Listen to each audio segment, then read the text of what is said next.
नमस्कार, आप देख रहे हैं डेली न्यूज 9 और मैं हूं मनीषा श्रीवास आपके साथ। डालते हैं एक नजर आज की मुख्य खबरों पर। दर्शकों, इस वक्त हमारे समक्ष है अमित एंड अग्रवाल एसोसिएट्स के डायरेक्टर, जो कि आप AAA के डायरेक्टर हो, mister CA Amit Agrawal sir. Sir, हमारे चैनल्स में आपका स्वागत है। सर, हम आपसे ये जानना चाहेंगे कि रियल एस्टेट में जैसे कि आपकी एंट्री है और रियल एस्टेट आप संभाल रहे हैं, तो आप ये बताइए कि रियल एस्टेट में आज के डेट में कई प्रोजेक्ट्स आपके शुरू है, तो आप ये बताइए ओवरऑल क्या सिनेरियो चल रहा है, उस बारे में बताइए। देखिए, कैसा है कि कोरोना के बाद से हम लोग को रियल एस्टेट के अंदर काफ़ी सारा अच्छा बूम मिला है। जो लोग बाहर जॉब करते थे, पूना मुंबई वगैरह में भी, जो नागपुर के बच्चे लोग बाहर गए, वो भी सब आजकल उनको समझ में आ गया कि वर्क फ्रॉम होम का कल्चर थोड़ा सा बढ़ गया है, तो घर का रेजिडेंशियल हाउसेस का इंपॉर्टेंस काफ़ी बढ़ गया है। तो ये सब बच्चे अपना खुद का घर चाह रहे हैं, तो सब बाहर के बच्चे भी नागपुर में इन्वेस्टमेंट कर रहे हैं, फिर बाहर में इन्वेस्टमेंट कर रहे हैं। तो ये सब तो वजह से रियल एस्टेट का एक अच्छा खासा बूम है सब तरफ, और ग्रोथ काफ़ी अच्छी है। हाउसिंग लोन्स बीच में काफ़ी कम इंटरेस्ट रेट में हो गए थे, ठीक है। अभी RBI ने 2-4 बार इनका रेपो रेट बढ़ाया है, बट 5 से 6 महीने पहले इंटरेस्ट रेट्स काफ़ी सारे कम थे RBI के। तो उस समय हाउसिंग लोन को 6 से 7% पे हाउसिंग लोन मिल रहा था। सब्सिडीज थी, प्रधानमंत्री आवास योजना की सब्सिडी थी 2 से 2.5 लाख रुपए की। तो ये सब काफ़ी सारे गवर्नमेंट की काफ़ी सारे एफर्ट्स थे, सब चीज़ों से काफ़ी सारा एडवांटेज था। इस वजह से काफ़ी सारी चीज़ें रियल एस्टेट के लिए। ये भी देखा गया है कि जो नागपुर जो शहर है, आज बिहार में काफ़ी रिवोल्यूशन चल रहा है, और दूसरी बात वर्ल्ड मैप पे आ गया है, काफ़ी प्रोग्रेस हो रहा है, इंटरनेशनल एयरपोर्ट आ रहा है, कई इंफ्रास्ट्रक्चर डेवलप हो रहे हैं, रोड से लेके हब ड्राइव पोर्ट सब आ रहा है। तो आप ये बताइए, काफ़ी लोग टेक्निक्रेट्स जो है वो काफ़ी नागपुर में आ चुके हैं, तो वो एक अपना हाउसिंग की तलाश में है, अफोर्डेबल सेगमेंट में। तो आप ये बताइए, आपके कई प्रोजेक्ट्स चल रहे हैं, तो किस तरह से अफोर्डेबल सेगमेंट में आपके प्लॉट्स अवेलेबल, उस बारे में बताइए, फ्लैट्स। देखिए, अफोर्डेबल हाउसिंग में हम लोग सबसे ज़्यादा काम कर रहे हैं। जिस तरह से आपने मिहान बोला, मिहान नागपुर के लिए एक रेवोल्यूशन है। मिहान में अभी हमारे पास एम्स आ गया है, कैंसर हॉस्पिटल आ गया है, और आपके पास जो IIMS है, IIM भी अभी मिहान के अंदर आ गया है। फर्स्ट सिटी वगैरह के सामने आपने सब चीज़ें देखे हैं। तो हम लोग अफोर्डेबल हाउसिंग में हमारे जो प्रोजेक्ट्स चल रहे हैं, हम लोग जो रेंज बना रहे हैं, हम लोग 40 to 55 लाख की हम लोग अभी रेंज बना रहे हैं, और एक रेंज है हमारी 30 to 40 लाख की रेंज। तो ये एकदम इजीली अफोर्डेबल हाउसिंग है। इसमें 90 से 100% तक के आपको हाउसिंग लोन मिल जाएगा। कस्टमर जो भी आता है, अगर 2-3 लाख रुपए का भी उसके खुद का ओन कॉन्ट्रीब्यूशन है, उसको बैंक उसको 100% फाइनेंस करा के देती है, वो है। फिर हम लोग ने प्लॉट्स भी, हमारे जैसे 2 लेआउट्स अभी चल रहे हैं। गाँव में हमने एक स्कीम प्रोजेक्ट कंप्लीट किया है 1.25 एकड़ के अंदर। तो ये प्लॉट जो हमारे साइजेस है, इसके अंदर 1000 स्क्वायर फीट से लेके हमारे पास 5000 स्क्वायर फीट तक के इसमें प्लॉट्स हैं। तो उसमें आप छोटा सा अपना प्लॉट लेके अपना छोटा इंडिपेंडेंटली आपको घर बना सकते हो, उसमें भी आपको सब सब्सिडी वगैरह मिलेगी। और फिर कुछ जो बड़े प्लॉट्स हैं, उसमें हम लोग वेयर हाउसिंग के लिए हम लोग उसमें प्रमोट कर रहे हैं, वाड़ी एरिया से पास में आता है इलावा। तो बीइंग नागपुर सेक्टर है, और GST के आने की वजह से वेयर हाउसिंग और लॉजिस्टिक्स में काफ़ी सारा, हम लोग समझ रहे हैं काफ़ी सारा बूम आने वाला है। और गडकरी साहब ने काफ़ी इसके लिए इनिशिएटिव लिया है, लॉजिस्टिक्स की और वेयर हाउसिंग की अलग से उन्होंने पॉलिसी बनाई हुई है। एक वेद करके अलग से एक एसोसिएशन है जो इस पर काफ़ी सारा काम करता है। तो उस हिसाब से हम हमारे एक माउंटजरी में हमारा एक 22 एकड़ में लेआउट आ रहा है, तो उसमें भी हमने 50% हमारे बड़े प्लॉट्स हैं, 50% हमारे छोटे प्लॉट्स हैं। छोटे प्लॉट्स में हम लोग अफोर्डेबल हाउसिंग बना रहे हैं, और बड़े प्लॉट्स में हम लोग कमर्शियल के लिए हम लोगों ने उसके अंदर प्रोविजन किया हुआ है। सर, तो आप ये भी बताइए हमको कि जैसे अभी जो फ्लैट स्कीम आपके यहाँ अवेलेबल है, और जो बायर्स आपके यहाँ इन्वेस्ट करना चाहता है या परचेस करना चाहता है, तो उनके मन में कई अनगिनत प्रश्न भी है। जैसे कि देखा गया कि PMY सब्सिडी स्लैश कर दिया गवर्नमेंट ने, इवन देखा कि होम लोन्स के कुछ परसेंटेज बढ़ गए हैं, और सेकंड थिंग मेट्रो सेज भी लग गया हुआ है। तो आप बताइए, इन सारी चीज़ों से सर्वाइवल होने के लिए, उसको परचेस करने के लिए आपके पास ऐसी क्या स्कीम है ताकि वो इन्वेस्ट कर सके आपके इसमें? देखिए कि अभी जो हाउसिंग लोन की जो इंटरेस्ट रेट है, बट ऑब्वियस है RBI ने अभी 4th टाइम रेपो रेट बढ़ाया है। एक्चुअली जो पहले हमारे हाउसिंग की इंटरेस्ट रेट थे 6 to 7%, वो एक्चुअली इम्प्रैक्टिकल थे, बट ड्यू टू कोरोना की वजह से बायर्स को एक सेंटीमेंट आना चाहिए मार्केट के अंदर रिसेट की, उसलिए उस समय गवर्नमेंट ने कोई इनिशिएटिव लिया। तो अभी जो रेट है 8 से 9% के रेट ठीक है मेरे हिसाब से, भी बहुत ज़्यादा हायर रेट्स नहीं है। और जिन लोगों को लेना है, मतलब जो हाउस बहुत सालों से प्रिपेयर कर रहे हैं कि हमको एक अपना खुद का घर लेना है, तो उन लोगों को पता है कि रेट 8 से 9% रहते हैं, ठीक है। कोरोना के टाइम पे जो रेट्स थे उससे थोड़े से रेट ज़्यादा है। तो हम लोग अभी हमारी स्कीम्स में ऐसा करते हैं कि हम लोग जो बेस्ट टू बेस्ट, हम लोग मटेरियल कॉस्ट, जैसे मटेरियल कॉस्ट बढ़ी है आफ्टर कोरोना, हम लोग कोशिश करते हैं कि हम लोग ऑल्टरनेटिव्स सोचें। जैसे अभी जिप्सन प्लास्टर हम लोग यूज़ कर रहे हैं उसके अंदर, और फिर इस सब चीज़ से हम लोग थोड़ी फ्लैट की कॉस्टिंग कम कर सकें।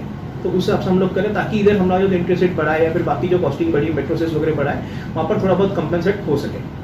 अभी ये भी देखा गया कि कॉर्पोरेट सेक्टर्स के भी काफी बिल्डर्स लोगों की एंट्री हो चुकी है, बराबर, जैसे टाटा ग्रुप जो बोल रहे हैं। और गोदरेज आया है। सेकंड थिंग, बाकी जो और भी जो बिल्डर्स हैं हम्म। वो टेम्पटेशन देने के लिए बायर्स को कई तरह की स्कीम चला रहे हैं। तो आप ये बताइए कि तो ये स्कीम कितनी कारगर हो सकती है, उस बारे में थोड़ा बताइए। देखिए एकदम सही बोल रहे हैं। अभी जैसे गोदरेज सबसे पहले, टाटा से पहले अभी गोदरेज आया है। गोदरेज का जो हुगली में इन्होंने जो लिया हुआ है 58 एकड़ में जो इनका पट्टा है, तो इसमें लोग काफी सारी एमिटीज दे रहे हैं। अभी तक जो लेआउट्स में था कि लेआउट्स में लोग पहले अनऑथोराइज लेआउट्स बनाते थे, आरएल विदाउट आरएल लोग प्लॉट्स बनाते थे और विदाउट आरएल उसको बेच देते थे। बाद में उनकी रजिस्ट्री नहीं होती थी, कब्जा वगैरह सब करा के देते थे।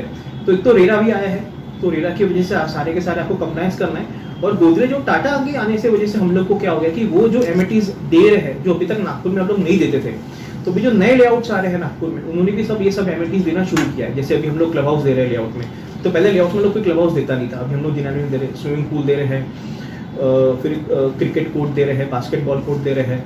तो ये सब हम लोग फैसिलिटीज कस्टमर को दे रहे हैं और इसके अगेंस्ट में हम लोग मुश्किल से 50 से 100 रुपये पर स्क्वायर फीट हम लोग ले रहे हैं। तो बाहर के ग्रुप्स के आने से हम लोग का स्टैंडर्ड बढ़ रहा है, हम लोग की क्वालिटी बढ़ रही है, हम लोग उनको देख के काफी कुछ सीख रहे हैं। और नागपुर के लिए तो बहुत बेस्ट है, बड़े ग्रुप्स नागपुर में आएंगे तो ठीक है, कंपटीशन तो होगा, लेकिन उस समय काफी कुछ सीखने मिलेगा, कंपनीज आएगी, ग्रोथ होगा।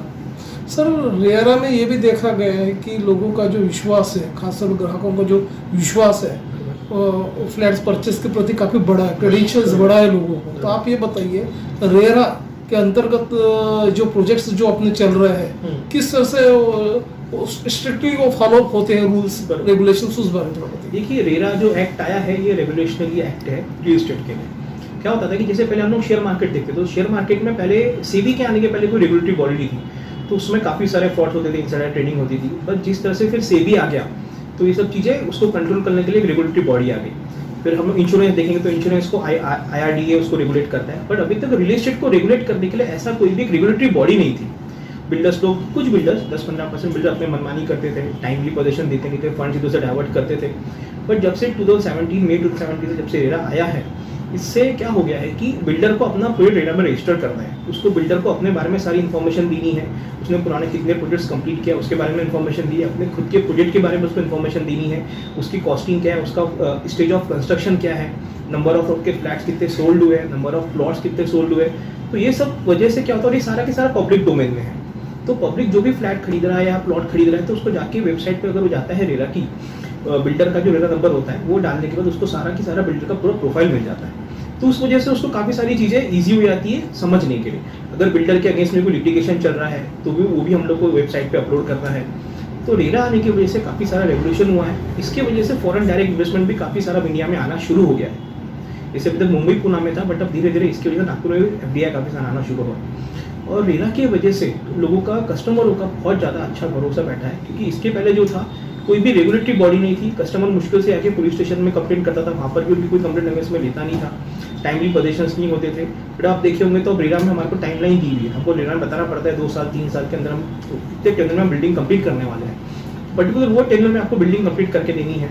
तो बिल्डर के ऊपर भी रेस्ट्रिक्शन है। अब जो फंड्स में जो उसमें एक ऐसा क्लॉज है कि आप पर्टिकुलर प्रोजेक्ट के लिए जो भी पैसा उठा रहे हो, कस्टमर से जो भी पैसा आ रहा है, आपको 70% एक अलग से एस्क्रो अकाउंट में रखना है। तो रेरा का पर्टिकुलर आपको आपके पर्टिकुलर प्रोजेक्ट के नाम से एक आपका अकाउंट खुलता है, 70% पैसा आपको उसी अकाउंट में रखना है। वो पैसा वहाँ से हम निकाल नहीं सकते हो विदाउट बैंकिंग परमिशन। उसके लिए आपको आर्किटेक्ट सर्टिफिकेट देना है, इंजीनियर सर्टिफिकेट देना है, C सर्टिफिकेट देना है, उसी के बाद आप पैसा वहाँ से निकाल सकते हो। तो ये बहुत बहुत बहुत अच्छी चीज़ है और बहुत रेवोल्यूशनरी चीज़ है। अग्रवाल सर, चलते चलते हमारे बायर्स को आप ये बताइए कि ये तो स्कीम के बारे में आपने बताया कि आपके स्कीम लोकेशन कहाँ है, ये भी बता दिया आपने स्कीम के बारे में। तो आप ये बताइए, ऐसे लोग, ऐसा भी क्लास है जिनको फाइनेंस के बहुत प्रॉब्लम आती है, EMI के आ रहे हैं, तो आप ये बताइए किन बैंकों से आपका टाइप है और फाइनेंस की क्या इजी प्रोसीजर से उस बारे में बताइए। देखिए, ये बहुत अच्छा क्वेश्चन आपने हमारे प्रोफेशन से कनेक्टेड ही पूछा। Being I am a builder but I am also chartered accountant, तो फाइनेंसेस हम लोग बहुत अच्छे से मैनेज कर सकते हैं। हमारे पास जो भी कस्टमर आता है, पहले हम सबसे पहले उसकी एलिजिबिलिटी देखते हैं। अगर एलिजिबिलिटी में कई बार भी कम ज़्यादा ऊपर नीचे आ रहे हैं, तो हमारे प्रोजेक्ट तो सारे ऑलमोस्ट नागपुर के, हम लोग 100% बैंक से हमारे टाइप्स होते हैं, सारे के सारे नेशनल बैंक्स और सारे के सारे प्राइवेट बैंक्स। और बीइंग फाइनेंस प्रोफेशनल्स, उनको कहीं पर भी जो दिक्कत जाती है तो उसमें हम लोग अच्छे से उनको बहुत अच्छे तरीके से बाकी बिल्डर्स के कंपेयर में उनको बाकी अच्छे तरीके से उनको हेल्प आउट कर पाते हैं। तो देखिए कैसा है कि सिविल अगर एक बार किसी का खराब हो जाता है ना, तो क्या होता है कोई भी बैंक उनको फाइनेंस करने के लिए रिलक्टेंट रहती है। बट क्या होता है हम लोग जो हमने अभी इतना टाइम से देखा है कि सिविल लोगों का बहुत बार क्रेडिट कार्ड की वजह से खराब होता है। तो क्रेडिट कार्ड अगर किसी ने अनजाने में पहले फोन पे आजकल लोग क्रेडिट कार्ड आपको अलॉट करा देते हैं, तो आपको पता भी नहीं होता है कि आपके नाम से क्रेडिट अलॉट हो गया, आपके घर पे आया नहीं आया, बट उसके फिर जो बाकी के चार्जेस है वो सब लगना शुरू हो जाते हैं। तो ये बैंक को हम जो भी बैंक से फाइनेंस कराते हैं उनको हम प्रॉपर तरीके से समझाते हैं कि ये अनइंटेंशनल डिफॉल्ट है, ये पुराना क्रेडिट कार्ड का डिफॉल्ट है या जो भी है। तो वो सब चीज़ें उनको समझा के हम प्रॉपर तरीके से बैंक को गाइड कर बैंक को मतलब इन्फॉर्म करते हैं और कस्टमर को गाइड करके उस तरह से हम लोग उसको फाइनेंस भी करा के देते हैं प्रॉपर तरीके से। सर जैसे कि AAA ग्रुप काफ़ी फेमस ग्रुप है आपका बिल्डरशिप में, तो ज़्यादा से ज़्यादा लोगों ने आपके ग्रुप में या आपकी जो फ्लैट स्कीम जो चल रही है या प्लॉट जो चल रहे हैं उसमें इन्वेस्ट करना चाहिए, तो ऐसे जो बायर्स है, ऐसे इन्वेस्टर्स है, उनको आपका क्या एक मैसेज होगा? देखिए मैं एक बोला जो AAA ग्रुप है, ये हमारा ग्रुप ऐसा है कि इसमें मैं डायरेक्टर हूँ और मेरा छोटा भाई आशीष अग्रवाल वो मेरे साथ पार्टनर है। तो हम बिल्डर तो है ही, बट हम लोग प्रोफेशनल्स भी है। मैं चार्टर्ड अकाउंटेंट हूँ, मेरा छोटा भाई एडवोकेट है। तो हम लोग टेक्निकल्स बहुत अच्छे से समझते हैं, लीगल को पूरा मैटर समझते हैं, फाइनेंशियल मैटर्स भी हम लोग बहुत समझते हैं। और हम लोग नागपुर में मेजर कंसल्टेंट है रेरा के। नागपुर से 60 to 70% ग्रुप्स हमारे पास है। तो हम अपने सब कस्टमर को ये बोलना चाहेंगे कि जिस तरह से हम लोग नागपुर में काम कर रहे हैं और हमको जिस तरह से सब चीज़ों की स्टडी है, तो अगर आपके कोई भी टाइप का क्वेरी है, अगर आपको लीगल मैटर है या आपको कोई फाइनेंशियल मैटर है, वो हम बहुत अच्छे तरीके से उसको सॉर्ट आउट कर सकते हैं। हम लोग बहुत टाइम से कंस्ट्रक्शन क्वालिटी कर रहे हैं। हम लोग जो भी काम कर रहे हैं अभी तक पूरा सैंक्शन या तो NIT, NMC, NMRD के सैंक्शन प्लॉट्स या उनके लेआउट्स में ही हम लोग काम कर रहे हैं। हम लोग इसके बाहर हम लोग कहीं पर भी नहीं जाते हैं। तो एक लोगों को फेथ हो सकता है, उस पर एक बार को भरोसा है। इस तरह से हमारा वर्किंग स्टाइल। ऐसी ताज़ा खबरों की अपडेट के लिए आप देखते रहिए डेली न्यूज़ 9 और हमारे चैनल को लाइक करें, ज़्यादा से ज़्यादा शेयर करें और सब्सक्राइब करें।